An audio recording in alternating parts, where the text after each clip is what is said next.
ब्रजेश, मुस्लिम personal law board की ओर से कहा जा रहा है कि प्रधानमंत्री के बयान पर बिल्कुल भी एतबार नहीं है, देश में तानाशाही चल रही है, इस तरह के बयान दिए जा रहे हैं वहां पर। बिल्कुल, देखिए सुबह जब आम लोग यहाँ पर पहुंचे थे उनसे भी हमारी बात हुई तो उनका साफ कहना है कि भले ही अमेंडमेंट बना दिया गया है, भले ही कानून बना दिया गया है और उसमें जो बातें लिखी हुई हैं उससे आम आदमी को नुकसान होने वाला है। हमने ये भी जब सवाल पूछा कि इसमें तो कानून जब बन गया है तो कैसे आपको नुकसान होगा, साफ लोग यही कह रहे थे कि भले ही इसमें लिखी गई बातें हैं लेकिन इसको फॉलो कभी नहीं किया जाएगा। ये लोगों के अंदर डर है और उसी डर को समझाने के लिए, समझने के लिए, बारीकियों को यहाँ पे बखूबी जानने के लिए लोग यहाँ पर पहुंचे। ब्रजेश, हमने मुस्लिम पर्सनल लॉ बोर्ड के जो वहां पर चीफ हैं, उनके अध्यक्ष हैं मौलाना खालिद सैफुल्लाह रहमानी से भी बातचीत की है। क्या कहा है उन्होंने पीएम मोदी पर, वो भी सुनाते हैं अपने दर्शकों को। ये वक्फ बचाओ सम्मेलन कर रहे हैं, सुप्रीम कोर्ट में भी मामला चल रहा है, सरकार कह रहा है मुसलमानों के हक में है। आप सरकार से पूछिए कैसे हक में। सरकार ने न पार्लियामेंट में, न पब्लिक में, न कोर्ट में एक पॉइंट भी उस कानून का अब तक ऐसा पेश नहीं किया कि इसकी वजह से ये मुसलमानों को फ़ायदा होगा।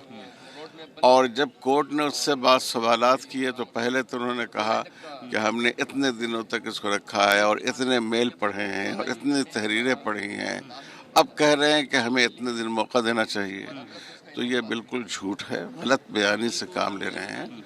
इसमें सिवाय मुसलमानों को नुकसान पहुंचाने के सोच समझकर कोई और को फायदा पहुंचाने की कोशिश नहीं की गई है। खुद प्रधानमंत्री पूरे सरकार की तरफ से कहा जा रहा है कि गरीब मुसलमानों के हक में है ये वक्फ अमेंडमेंट एक्ट, और लगातार सरकार भी अवेयरनेस कैंपेन चला रही है। आप लोग मुस्लिमों को जागरूक, मतलब अवेयर करने का प्रोग्राम चले, आगे क्या रणनीति रहेगी वक्त पे? सुप्रीम कोर्ट में भी मामला है। पीएम कह तो रहे हैं लेकिन कभी आप इसकी सच्चाई को जानने की भी तो कोशिश कीजिए। पीएम तो कहते हैं कि हम बायोलॉजिकल नहीं हैं, तो आप क्या इसको मान लेंगे कि वो आसमान पर से उतरे हुए हैं?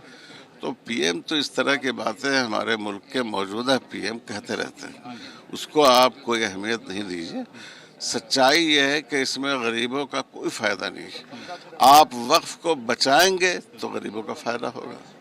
आप जब वक्फ को हड़प लेंगे, ज़ाया कर देंगे, अब यहाँ लिमिटेशन कानून है, वक्फ की किसी ज़मीन पर 12 साल से ज़्यादा किसी का कब्ज़ा हो जाए, उससे मुस्तस्ना किया गया था वक्फ को, अब उस इस्तिस्ना को ख़त्म हो गया है।